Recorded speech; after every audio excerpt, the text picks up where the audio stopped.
சுவாமி ஐயப்பன் இங்கதான் குளிப்பாங்க. அவர் வாழ்ந்த அரண்மனையே இதுதான்னு சொல்றாங்க. சரி வாங்க விரிவா பார்க்கலாம். கேரள மாநிலம் பத்தனம்திட்டா மாவட்டத்திற்கு உட்பட்ட பந்தளம் அருகே அமைந்துள்ள கைப்புழா பகுதியில சுவாமி ஐயப்பன் வாழ்ந்ததாக வரலாறு கூறப்படும் அரண்மனை இருக்கு. அரண்மனைன்னு சொன்ன உடனே நம்ம எல்லாருக்கும் நினைவுக்கு வருவது பிரம்மாண்டமா இருக்கும், அப்படித்தானே? ஆனா இங்க அப்படி இல்ல. கேரள பாரம்பரிய முறையில கட்டப்பட்ட ஓட்டு வீடுகள் தான். தாம் ஒரு கடவுள் அவதாரம்னு தெரியாமலேயே 12 ஆண்டுகள் ஐயப்பன் ஓடி ஆடி விளையாடிய ஒரு புனித தலம் தாங்க இது. பக்தர்கள் மற்றும் சுற்றுலா பயணிகளுக்கு இங்க அனுமதி கிடையாதாம். சுவாமி ஐயப்பன் குளித்த குளத்தின் சிறப்பு என்னன்னு பார்க்கலாம் வாங்க. இந்த குளத்துல நீரானது எப்பவுமே வெதுவெதுப்பாக காணப்படுமாம். இத நாம தனி சிறப்பா பார்க்கலாம். இது 8 அடுக்கு கொண்ட ஒரு வீடா இருக்கு. 3 ஏக்கர் பரப்பளவுல நடுவுல இந்த அரண்மனை அமைஞ்சிருக்கு. மேலும் ஐயப்பன் பயன்படுத்தினதா சொல்லப்படுற ஓலைச்சுவடிகள், கத்திகள் உள்ளிட்டவைகள் இங்க பாதுகாக்கப்பட்டு வருதாம்.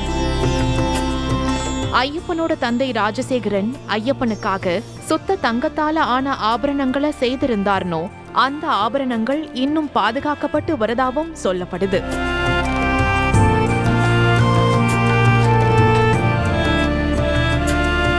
இது குறித்து ஐயப்பனை பராமரித்த ராஜ குடும்பத்தை சேர்ந்த ராஜராஜவர்மா கூறுகையில், இந்த வீட்ல தான் ஐயப்பன் வாழ்ந்தாங்க. இந்த அரண்மனையை எங்களின் குடும்பம் இன்று வரை பராமரித்து வருகிறோம். சுவாமி ஐயப்பனோட வரலாறுன்னு பார்த்தோம்னா 1000 வருடங்களுக்கு முன்னதாக நிறைய இடங்களுக்கு ஐயப்பன் சென்றார்கள். அதுல ஒரு பகுதிதான் பந்தளம்.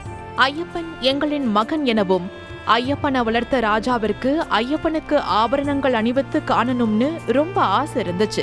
ஆனா ஐயப்பன் அது எதுவும் தனக்கு வேண்டாம் எனவும் நான் சன்னியாசியாக இருக்க விரும்புகிறேன் எனவும் தெரிவிச்சாராம். அதுபோக சுவாமி ஐயப்பன் பந்தள மன்னர்களின் ராஜ வம்சத்துல பிறந்திருந்தாலும் அவருக்கு ராஜ வாழ்க்கை பிடிக்கவில்லையாம். சபரிமலைக்கு சென்றாலும் அவர் தந்தையின் ஆசைக்காக வருடத்தில் ஒரு நாள் மட்டும் இளவரசன் கோலம் சூடிக்கொள்கிறாராம். அந்த சம்பிரதாயம் இன்றும் நடத்தப்பட்டு வருகிறது என்று கூறினார்.